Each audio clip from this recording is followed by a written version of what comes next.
Beaucoup de personnes non initiées pensent que le fait de choisir l'islam aujourd'hui est une trahison aux valeurs de la nation française.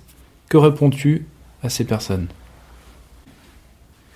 Ce qui est paradoxal, c'est que je dis toujours que j'ai l'impression, en fait, d'être plus fidèle aux valeurs et aux idées de la nation française plutôt que la majorité et le commun des gens qui sont non musulmans.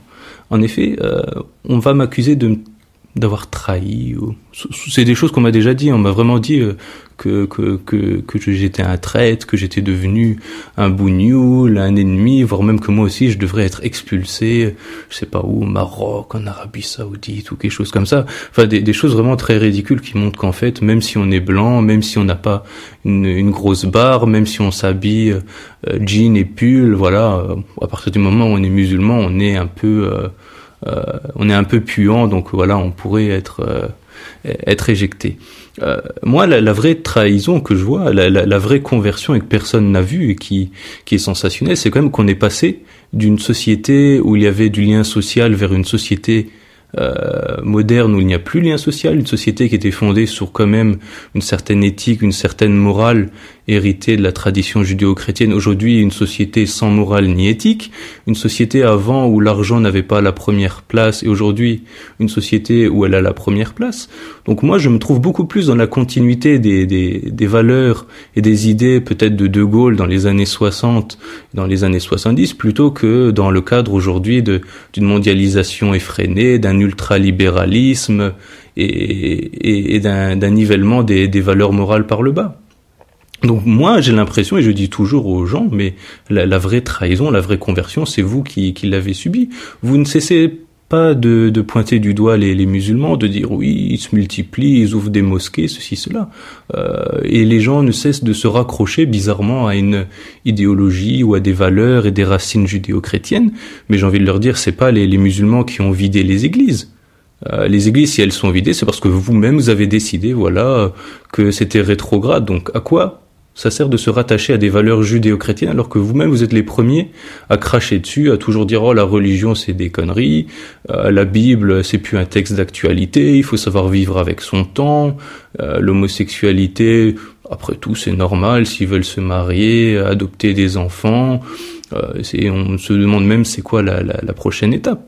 Donc moi j'ai l'impression que les véritables traîtres envers la nation c'est eux, parce que ce sont des gens qui pensent d'abord à leur intérêt individuel avant de penser à l'intérêt collectif, voire national. Les gens, ils sont prêts à escroquer le fisc en toute impunité. Ils disent, bah oui, c'est normal que je paye pas des impôts, que je vais pas déclarer, tiens, la télé, la bagnole, les intérêts sur un compte en banque à l'étranger, ceci, cela. Ce sont ces gens-là qui, en plus, considèrent qu'en fait tout est relatif. Donc si tout est relatif, c'est-à-dire que même les valeurs traditionnelles françaises n'ont plus de valeur. Donc ça veut dire que voilà, pourquoi pas prendre des valeurs anglo-saxonnes ou d'autres mœurs, etc. Bon allez, on met l'hétérosexualité, l'homosexualité sur le même plan. On va mettre le fait d'être indifférent aux pauvres, à l'humanisme sur le même plan. Le fait de faire le culte de la médiocrité, comme on voit à la télévision Love Story, machin, ouais, après tout, pourquoi pas, hein, c'est un divertissement comme un autre. Donc on met ça sur le même niveau, en fait, que des chaînes comme Arte ou des programmes culturels. Tout devient relatif, même l'écriture, vous voyez, bon, après tout, si la norme c'est d'écrire en format SMS, c'est pas grave si les jeunes ne savent plus écrire. Donc les gens, ils ont abandonné déjà l'intérêt collectif, ils ont abandonné les valeurs traditionnelles françaises, mais même ils vont plus loin. C'est-à-dire que leur égoïsme est tellement développé, ils sont tellement dans une logique économique, financière, voilà, on veut le plus de pognon, profiter le plus, que ces gens-là ne font même plus d'enfants, donc ils ne servent même plus la nation française. Donc c'est facile de dire oui, les Arabes, les musulmans, les Noirs, les étrangers, les immigrés, ils font des gamins, mais où est-ce qu'ils sont les Français de souche qui font des enfants ? Moi, quand j'étais à la fac, en master, etc., la plupart des filles disaient « Oh, jamais de la vie je ferai des gamins ». Jamais de la vie j'accepterai de mettre en parenthèse ma carrière professionnelle pendant 3 ans. Donc ça veut dire que voilà, on préfère du pognon, on préfère du travail au fait de fonder une famille, de partager des valeurs, du lien social, de construire un avenir. Et d'ailleurs, même maintenant que je suis ancré dans le monde professionnel, je me rends compte que moi qui suis assez jeune, j'ai 25 ans, là j'ai un fils, je suis marié, la plupart de mes collègues, ils ont tous 40 ans, ils ne sont pas mariés, bon ça, à la rigueur, dans le relativisme ambiant, on pourrait dire « oh c'est pas grave », etc. Mais ils n'ont pas de gamin non plus. Et le pire, c'est qu'ils n'ont pas l'idée d'en faire non plus. Donc, où est la contribution de ces gens-là à la nation ? Et j'ai même envie d'aller plus loin, c'est-à-dire les gens se plaignent de l'islamisation, etc. Mais j'ai envie de poser une question conceptuelle. Est-ce qu'une société basée sur une absence de valeurs, et où les gens sont plus préoccupés de leur seul intérêt individuel plutôt que l'intérêt collectif, où les gens sont plus préoccupés par le plaisir immédiat, plutôt que dans la durée. Donc on voit que les gens, ils s'en foutent de l'écologie, du développement durable, ils s'en foutent des autres, de la misère, de la pauvreté. La seule chose qui compte, c'est la satisfaction de leur plaisir et le fait d'accumuler de l'argent. Et d'ailleurs, comme ces gens-là, en plus, ils n'ont pas d'enfants. Ce qui est très drôle, c'est qu'en fait, ils accumulent de l'argent, des richesses qu'ils ne transmettront à personne, si ce n'est à des cousins éloignés, ou des tantes, ou des choses comme ça.